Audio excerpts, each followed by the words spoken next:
Subscribe کرنا نہ بھولیں اور شیئر.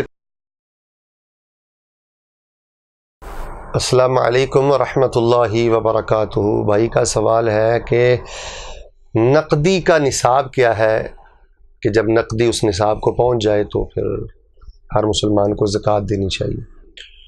تو نقدی کا نصاب ہم یہ سمجھتے ہیں کہ پہلی بات تو آپ یہ سمجھ لیں کہ رسول اللہ کے دور میں جو کرنسی متداول تھی وہ تو سونے اور چاندی کے سکے تھے، موجودہ نوٹ اس وقت نہیں تھے، یہ تو بعد میں رائج ہوئے.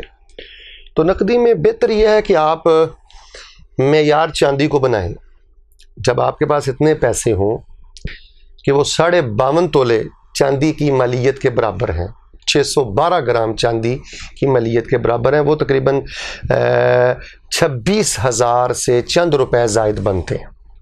اگر آپ کے پاس اتنی اماؤنٹ ہے نقد 26,000 سے کچھ روپے زائد اماؤنٹ آپ کے پاس موجود ہے اور اس پر سال گزر گیا تو آپ اس کا 40واں حصہ دے دیں، وہ 600 چند روپیز بنتے ہیں، وہ آپ دے دیں.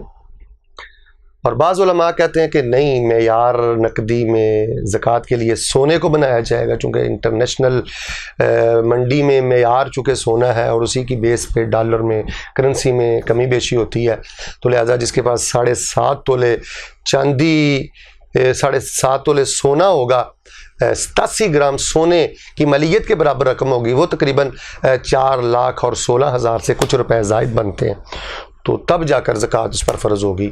یہ بھی ایک علماء کی رائے ہے، لیکن ہم یہ سمجھتے ہیں کہ شکوک و شبہات سے بچنا چاہیے. زیادہ احوط یہ ہے کہ جب سونا اور چاندی یہ دونوں سکے رائج تھے اور موجود تھے، جب اس کی نقدی ایک رائج سکہ جو چاندی کا ہے چاندی کے نصاب کو پہنچ چکی ہے، تو پھر اس کو کیوں چھوڑا جا رہا ہے؟ اس میں غریبوں کی بھی عافیت ہے اور بندے کے لیے بھی خیر ہے. زکوٰۃ کا کیا معنی ہے؟ بڑھنا، پاک ہونا، پاکیزہ ہونا. جب آپ اپنی نقدی میں سے زکوٰۃ دیتے ہیں گویا کہ آپ اپنے مال کو بڑھا رہے ہیں، اپنے مال کو پاکیزہ کر رہے ہیں. تو ہماری رائے یہ ہے کہ جس شخص کے پاس 26,000 روپے میں سے چند روپے زیادہ ہوں وہ اس میں سے 40واں حصہ دے دے، اور اسی طرح پھر 1,00,000 2,00,000 10,00,000 15,00,000 20,00,000 کسی کے پاس 1 کروڑ پڑا ہے وہ 40واں حصہ دے دے. اللہ تبارک و تعالیٰ مجھے اور آپ کو زکوٰۃ کے معاملے میں فراخ دلی کرنے کی توفیق عطا فرمائے. واللہ العظیم اسی میں خیر ہے، اسی میں برکت ہے. میں نے ایک حدیث میں پڑھا ہے کہ جو شخص ہر سال خوشی سے زکوٰۃ دیتا ہے اللہ اس کو ایمان کی مٹھاس دیتے ہیں. یہ عمل باعث رحمت ہے.